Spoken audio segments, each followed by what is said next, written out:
ఆదివాసి తిన్నడు భక్త కన్నప్పగా. కథామూలం ధూర్జటి మహాకవి రచించిన శ్రీకాళహస్తీశ్వర మాహాత్మ్యం. ఆ మహాకవికి ఆస్వాదిస్తూ ఆశీర్వదిస్తున్న విజ్ఞులైన మీకు వినమ్రతపూర్వక నమస్సులతో మీ రామకృష్ణానంద. వందే శంభుముమాపతిం సురగురుం వందే జగత్కారణం వందే పన్నగభూషణం మృగధరం వందే పశూనాం పతిం వందే సూర్యశశాంకవహ్నినయనం వందే ముకుందప్రియం వందే భక్తజనాశ్రయం చ వరదం వందే శివం శంకరం వందే శివం శంకరం. అమాయకత్వంలోంచి అమలిన భక్తితత్వాన్ని ఆవిష్కరించి కాలం చెప్పిన కమ్మని కన్నప్ప గాథ ఇది. నాగరికుల గుండెల్లో నగారాం రోయించి కైలాసవాసుని కొలిచిన గిరివాసుని భక్తి కథ. ప్రకృతి మాత ఒడిలో ఒదిగి పొదగబడి కొండ కోణల్లో వసంత కోయిల గీతాల్లో కొండవాగు జలధారల స్వచ్ఛమైన సంగీతపు నడకల్లో ఏకమై మమేకమై పసిడితనం పరిమళించిన కొండమల్లెలు ఈ ఆదివాసీయులు. కొమ్మ కొమ్మను అమ్మగా కొండను కొండదేవతగా ఎంచి ప్రకృతిని కొలిచిన సుకృత మనస్కులు అచ్చటి ప్రజలు.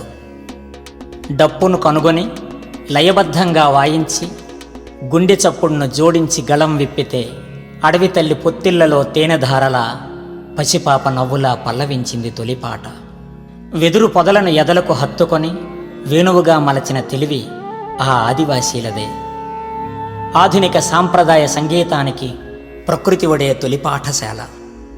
అది జానపదం కాదు కాదు, కొండ కోణల్లో పుట్టిన జ్ఞానపదం.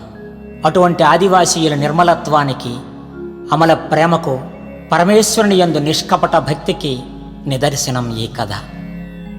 పోడు వ్యవసాయం చేసుకుని కొండంత ధైర్యంతో పండు వెన్నెల్లో గుండె నిండా ఆనందాన్ని నింపుకుని గొంతెత్తి పాడుకుని అమాయకత్వం గూడు కట్టుకున్న గూడెం వాసుల జీవన వైనంలో నుంచి పుట్టిన కథ ఇది. కాళహస్తీశ్వరునికి కన్నులిచ్చి కన్నప్పగా మారిన తిన్నడి కథ ఇది. అది ఉడుమూరు, గిరిజనులు నివసించే ఓ చిన్న గూడెం. పొత్తపినాడు అనే అరణ్య ప్రాంతంలో ఉంది. చెంచులు, బోయలు, శబరా మున్నగు జాతుల వారు పచ్చని ప్రకృతి ఒడిలో మమేకం చెంది అడవి తల్లి ఒడిలో ఆనందంగా జీవిస్తున్నారు. పక్షులను జంతువులను వేటాడటం, అడవిని సంరక్షించుకోవడం, జట్టుగా జీవించడం ఇదే వీరి జీవితం. మాయ తెలియని మనుషులు. అందుకే సిద్ధయోగీంద్రులు, జ్ఞానస్వరూపులైన పాకలపాటి గురుదేవులు గిరిజనులను ఋషిజనులన్నారు. ఆ అరణ్య ప్రాంత గూడెం పెద్ద నాథనాథుడు, అతని భార్య తందె. వారి అన్యోన్య దాంపత్య ఫలంగా ఓ శిశువు జన్మించాడు. ఆ పిల్లవాడికి తిన్నడు అని నామకరణం చేశారు. తిన్నడు ఎదుగుతూ గూడెం పిల్లలతో కూడి జింకలను వేటాడటం, ఎగిరే పక్షులను గురిచూసి కొట్టడం, సెలయేటిలో ఈత కొట్టడం. ఆ బోయ పిల్లల కంటే అతనిలో మరింత చురుకుతనం, ఉత్సాహం ఉరకలెత్తేవి. మెరుపు వేగంతో మృగాల వేటకై తిన్నడు పరుగు తీసేవాడు.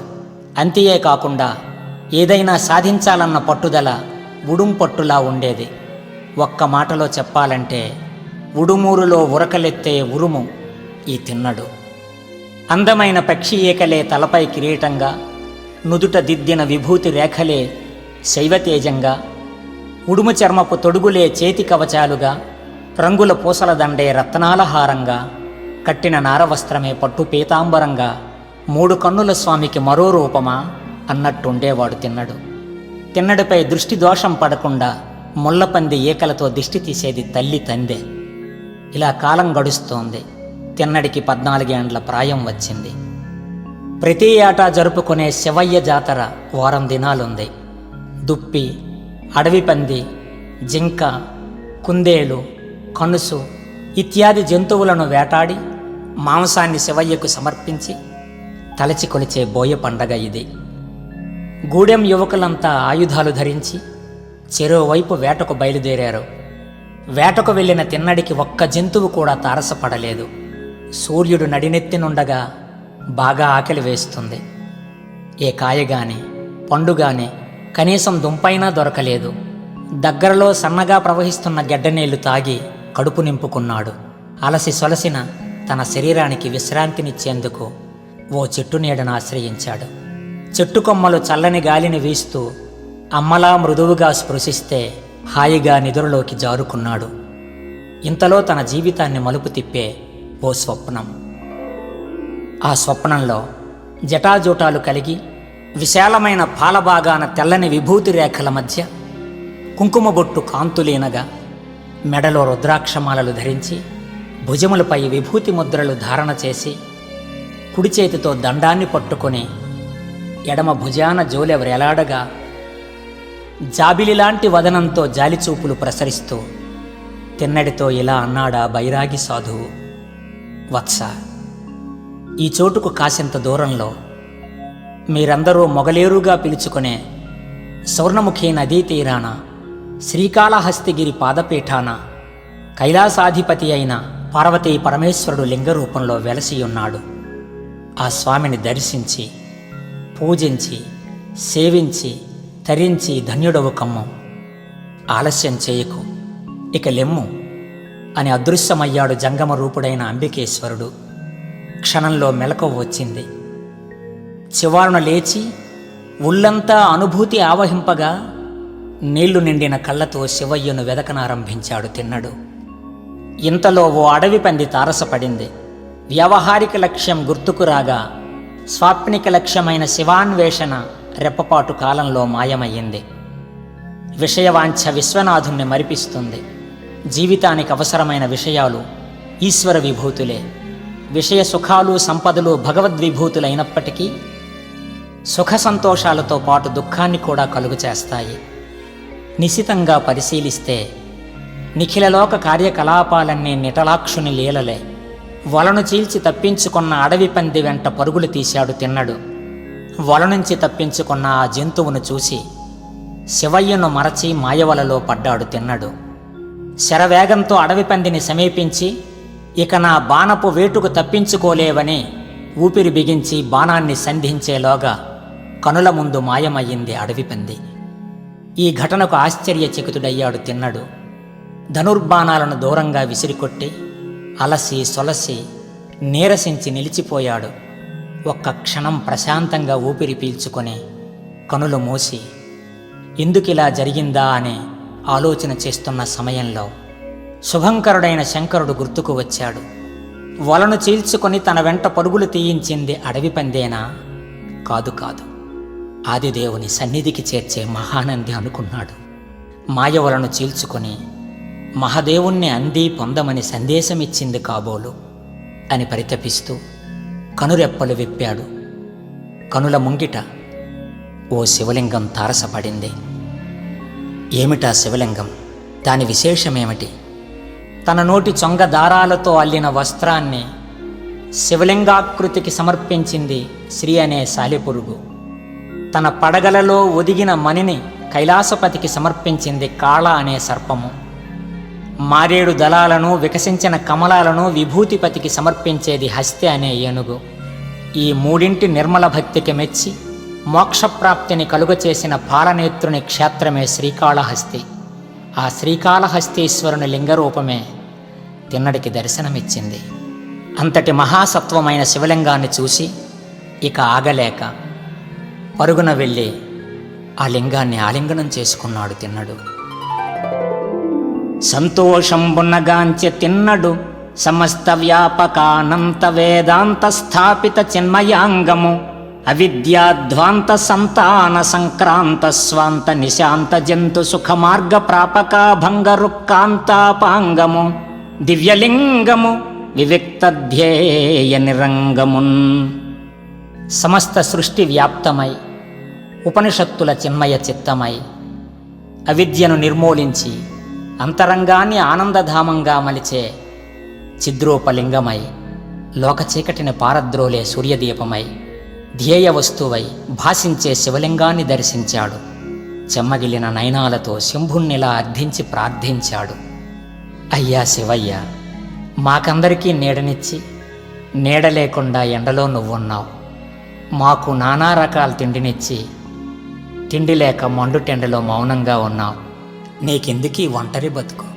మా ఉడుమూరొచ్చే, నేను తీసుకొని పోతాను. దుంపకూర, పంది మాంసం, రకరకాల ఏటకూరలు పెట్టి నీకే లోటు రాకుండా చూసుకుంటాను. శివయ్య, నా మొరాలిస్తే నన్ను మన్నిస్తే తక్షణమే నాతో మా గూడానికి తీసుకుపోతాను. నీవు రాకపోతే నిన్ను విడిచి క్షణమైనా జీవించలేను. నీ మౌనం నీ ఇష్టం, నీకు శ్రమ కలిగించను అని కౌగిలించుకున్న శివుణ్ణి కన్నీటితో అభిషేకం చేశాడు. తనతో పాటు వేటకు బయలుదేరిన బోయ యువకులు వెతుక్కుంటూ తిన్నడున్న చోటుకు వచ్చి ఉడుమూరుకు తిరిగి రమ్మని ఎంత బ్రతిమిలాడినా తన ప్రాణనాథుడైన పార్వతీపతిని విడిచి రాలేనన్నాడు తిన్నడు. ఆ మాటలకు వారంతా తిరుగుముఖమయ్యారు. ఎన్నాళ్ల నుండి నా దేవుడు పస్తులున్నాడో అని భావించి కంటనీరు జాలువారగా విల్లమ్ములు పట్టుకొని దగ్గరలో ఉన్న అరణ్యంలోకి ప్రవేశించి తన వాడి కోరలతో మహావృక్షాలను సైతం చీల్చగలిగేంత శక్తి కలిగిన అడవి పందిని వేటాడి చంపి చెకుముకి రాళ్లతో అగ్నిని రాజేసి దాని మాంసాన్ని బాగా కాల్చి 2 ఆకు దొప్పల్లో భద్రపరచి చంకన వింటిని వీపున అమ్ముల పొదిని ఉంచి సువర్ణముఖి నదీ జలాల్ని పుక్కిటపట్టి 2 చేతులలో మాంసపు దొప్పలు పట్టుకుని పులకిత మనస్సుతో ఆనందవదనంతో వేగిరం శివలింగ స్థానానికి వచ్చి శివలింగం ముంగిట దొప్పల్లోని మాంసాన్నుంచి నోట ఉంచిన నీటిని శివలింగంపై పుక్కిలించి ప్రీతితో తాను తెచ్చిన మాంసాహారాన్ని స్వీకరించమని ప్రాధేయపడి ప్రార్థించాడు. లింగరూపుడైన పరమేశ్వరుడు ఉలకలేదు, పలకలేదు, మౌనాన్ని వీడలేదు. అప్పుడు తిన్నడిలా వాపోయాడు. ఆకలిగాదో భక్తి కిందేకువ కలవడగానో తినవేల కృపన్ సోకగదే నన్నిపుడర్రా కలబెట్టక పలాసనా సత్తుండవయ్యా.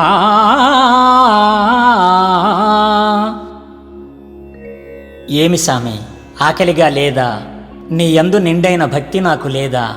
నా మనస్సుకు బాధ కలిగించక దయతో నన్ను అనుగ్రహించు. నీవు తినకపోతే ఇక్కడే నీ పాదాల చెంతే నా ప్రాణాలు విడుస్తాను అని వేదన చెందుతుండగా కరుణారస పూర్ణుడైన కైలాసనాథుడు శివలింగమందే కనులు తెరచి పెదవి విప్పి, నాన్నా తిన్నా దుఃఖింపకలిమ్మం, తిన్ననైన నీ భక్తి నా మానసాన్ని ద్రవింపచేసింది కనుకనే శరణాగతి భావంతో నీవు సమర్పించిన ఆహారాన్ని స్వీకరిస్తాను అని పలికి నివేదించిన మాంసాహారాన్ని మహేశ్వరుడు తిననారంభించాడు. శివ సాక్షాత్కారానికి వడలంతా జలధరింపగా జగదీశుని అనుగ్రహానికి జలపూరితమయ్యాయి తిన్నని నేత్రాలు. మనోవాక్కాయ కర్మలు మహేశ్వరునిమయమై హరలింగాన్ని అభిషేకించి అర్చిస్తున్నాడు. నిటలాక్షుడైన గంగాధరుడే తన లోకంగా జీవిస్తున్నాడు తిన్నడు. నెలలు గడుస్తున్నాయి. నిలవంకధారి ధ్యానంలో నిండుగా మునిగిపోయాడు తిన్నడు. ఇంతలో ఆ శివలింగాన్ని అర్చించే పూజారి తిన్నడు వేటకు వెళ్లే సమయంలో ఆ క్షేత్రానికి వచ్చాడు. ఆ అర్చకుడు మనసు పుట్టినప్పుడు మాస శివరాత్రికో మహాశివరాత్రికో వచ్చి భక్తితో శివుణ్ణి అర్చించి వెళుతుండేవాడు. చుట్టూ ఉన్న ఎముకలు, చిన్న చిన్న మాంసపు ముక్కలు చూసి అసహ్యమేసి గగురుపాటుకు లోనయ్యాడు. ముక్కు మూసుకొని ఆ ప్రదేశాన్నంతా శుభ్రపరచి సువర్ణముఖి నదీ జలాలతో శివలింగాన్ని నిర్మలంగావించి మారేడు దళాలతో పూలతో పూజించి తాను తెచ్చిన ప్రసాదాన్ని నివేదించి ఆవేశపూరిత హృదయంతో, నీకీ ఆహారాన్ని నివేదించినదెవరు? పావనమైన నీ పాదపీఠాన్ని అపవిత్రం చేసిందెవరు? నీ కొడుక, నీ భార్య, నీ స్నేహితుడా? నీకు తెలియకుండా ఇవన్నీ జరిగాయా? ఎవరు చేస్తారు ఈ పనులు? సర్వం తెలిసిన వాడవే కదా, ఊరుకొని ఇవన్నీ ఆరగిస్తున్నావా? నా ప్రశ్నకు జవాబు చెప్పు, లేకపోతే నా ప్రాణాన్ని ఇక్కడే విడిస్తానని పట్టుపట్టి నీలకంఠుణ్ణి నిలదీశాడు. ఆ అర్చకుని ఆవేదనకు పరమశివుడు బదులిస్తూ, ఓ పండితవరేణ్య, ఆకలి దప్పులు లేని నాకు ఆరగింపులెందుకు? అభిషేకాలెందుకు? భక్తి ప్రేమలకు నేను దాసున్నే కదా. ఇక్కడికి దగ్గరలోనున్న బోయగూడానికి చెందిన తిన్నడనే భక్తుని యొక్క హంస వంటి మానసాన్నెరిగి మాంసాహారాన్ని ఆరగిస్తున్నాను. ఇంకా నీకు అనుమానం తీరకపోతే తిన్నడొచ్చే వేళ అయ్యింది. చాటుగా ఉండి అతన్ని గమనించు, అతని భక్తిని పరీక్షించు అని ఆదేశించాడు శంకరుడు. శివాజ్ఞను శిరసా వహించాడు అర్చక స్వామి. ఇంతలో తిన్నడు వెండికొండ స్వామికి తిండి పెట్టేందుకు వేట మాంసాన్ని బాగా కాల్చి పచ్చని ఆకులో పొట్లంగట్టి తెచ్చి పుక్కిళ్లలోని నీటితో శివయ్యకు తానమాడబోనాడు. కాని ఆకులు, అక్షతలు, కుంకుమ, రకరకాల పూలు శివుని శిరస్సునుండటం గమనించాడు. ఎవరో వచ్చి ఈ పిచ్చి పని చేశారని కోపగించుకొని చెప్పు కాలితో అవన్నీ పక్కకు నెట్టి కాల్చి తెచ్చిన ఆహారాన్ని గరళకంఠునికి నివేదించి, తిను శివయ్య తిను అని ప్రేమగా చెప్పాడు. తిండివేళ దాటిపోతున్న త్రినేత్రుడు ముక్కైనా ముట్టలేదు. అప్పుడు తిన్నడు, ఏమి సామే, ఏమిటి వింత? తినడం లేదే? ఆకలిగా లేదా? అపరాధమేమైనా చేశానా అని విలపించాడు. ఇంతలో పరమశివుని కంటి నుంచి నీరు కారడం చూశాడు తిన్నడు. అయ్యో, నా స్వామికి కంటి రోగం వచ్చిందేమో అని బాధపడి తన 2 చేతులు రుద్దుకొని ఆ వెచ్చని చేతిస్పర్శను మహదేవుని కంటికి చేయి సాధనంగా అద్దాడు. తంగేడు ఆకులు తెచ్చి తల మీదుంచి కాసేపు వేచి చూశాడు. ఎంతకీ శివుని కంటనీరు ఆగటం లేదు. అది చూసిన తిన్నడు తల్లడిల్లిపోతున్నాడు. ఏమి చెయ్యాలో తోచడం లేదు. ఇంతలోనే ఆ కంటి నుంచి రక్తం కూడా కారుతుంది. అటు ఇటు పరుగులు తీసి రకరకాల పసరమందులన్నీ కంటికద్దాడు. దగ్గరలో ఉన్న పల్లెకు పోయి పెద్దలు చెప్పగా బాలింత చనుబాలు కూడా పరుగున తీసుకుని వచ్చి కంటిలో పోశాడు. అయినా రక్తం కారడం ఆగలేదు. నిద్రా నీరసం మరిచిపోయి శివదేవునికై మనోవేదన చెందుతున్నాడు. అలా పరితపిస్తున్న తిన్నడికి మెరుపులాంటి ఆలోచన వచ్చింది. ఇది శివయ్య కటాక్షమే అనుకున్నాడు. నాకు బాగా అర్థమయ్యింది, కన్నుకు కన్నే మందు అని అనుకున్నాడు. తనకు దగ్గరగా ఉన్న అమ్ముల పొదిలోంచి పదునైన బాణాన్ని తీసి ఆ బాణంతో తన కంటిని పెకలించి రక్తం కారుతున్న కంటిపై అమర్చగా రక్తం కారడం ఆగి వికసించిన కమలపత్రంలా ఉందా కన్ను.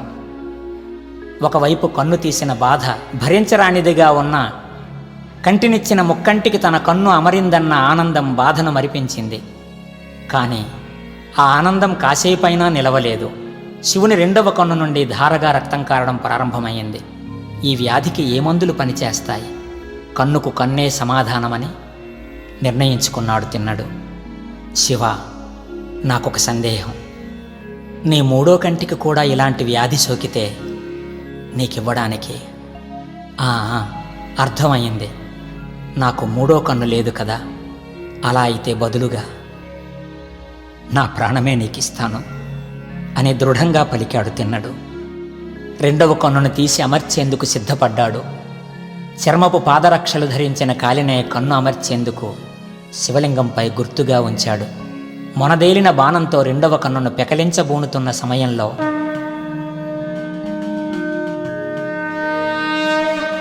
హరియరవింద సూతి మునులష్ట దిశాపతులాదిగా వియచ్చరులిరువంకలంగొలువ సత్వరతన్ నిజలింగ నిర్మలాంతరమున నుండి సీత వసుధాధర కన్యక ముద్దుకేలు తామరకడ వ్రేలు పట్టుకొని మన్నన తిన్ననికిన్ ప్రసన్నుడయ్యా.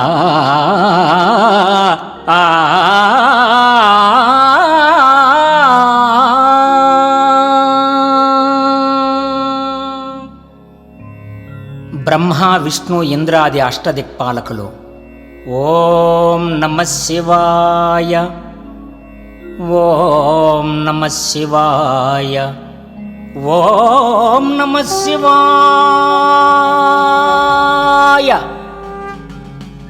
అని నామస్మరణంతో సేవింపగా తన భక్తుడైన తిన్నణ్ణి రక్షించేందుకు తన అర్ధాంగి జగదంబికయగు పార్వతీదేవి చిటికెన వ్రేలు పట్టుకొని ప్రత్యక్షమయ్యాడు శివుడు. కరుణాంతరంగుడైన నీలకంఠుని నయనాలు చెమ్మగిల్లాయి. శీతలమైన కృపావృష్టితో తిన్నడికి దృష్టినిచ్చాడు. ఆ క్షణంలో ఆనంద సంభరితుడైన తిన్నడు కన్నులారా బోళాశంకరుణ్ణి దర్శించి ఆనంద బాష్పపూరిత జలంతో ఆది దంపతులకు అభిషేకం చేశాడు. శివలీలను తిన్నని భక్తిని తిలకించిన అర్చకుడు పులకించిపోయాడు. పరమదయాళువైన శివుడు పూజారిని తిన్నణ్ణి వరం కోరుకోమన్నాడు. అప్పుడా ద్విజుడు, పరంధామ, మరల మరల అజ్ఞానానికి గురి కాకుండా రక్షించి నీలో లయం చేసుకుని మరల పుట్టుక లేకుండా అనుగ్రహింపుము అని కోరుకున్నాడు. తరువాత తిన్నడు పరమేశ్వరునితో ఇలా అంటున్నాడు: అయ్యా శివయ్య, మమ్మెందుకు ఇలా పరీక్ష పెట్టి అడుగుతున్నావు? నీ ఇష్టం ఎలా ఉంటే అలా నన్ను దీవించు అని ఆర్ద్రచిత్తంతో ప్రార్థించాడు. పరమేశ్వరుడు వారి కోర్కెలను మన్నించి అనుగ్రహించి ధన్యులను గావించాడు. శివునికి కన్నప్పగించిన తిన్నడు ఆనాటి నుండి భక్త కన్నప్పగా భక్తుల హృదయాలలో కొలువై ఉన్నాడు. ఈ కథ వలన మనమేం గ్రహించాలి? కన్నప్పలా పరమేశ్వరునికి కన్నో కాలో అర్పించనవసరం లేదు. జగదీశ్వరుడిచ్చిన కన్నులతో పంచభూత నిర్మితమైన ప్రపంచాన్ని కన్నులారా ఆస్వాదించి కర్తృత్వరహితంగా జీవించటమే నిజమైన సమర్పణ. అదే మహేశ్వరునికి మన అర్పణ.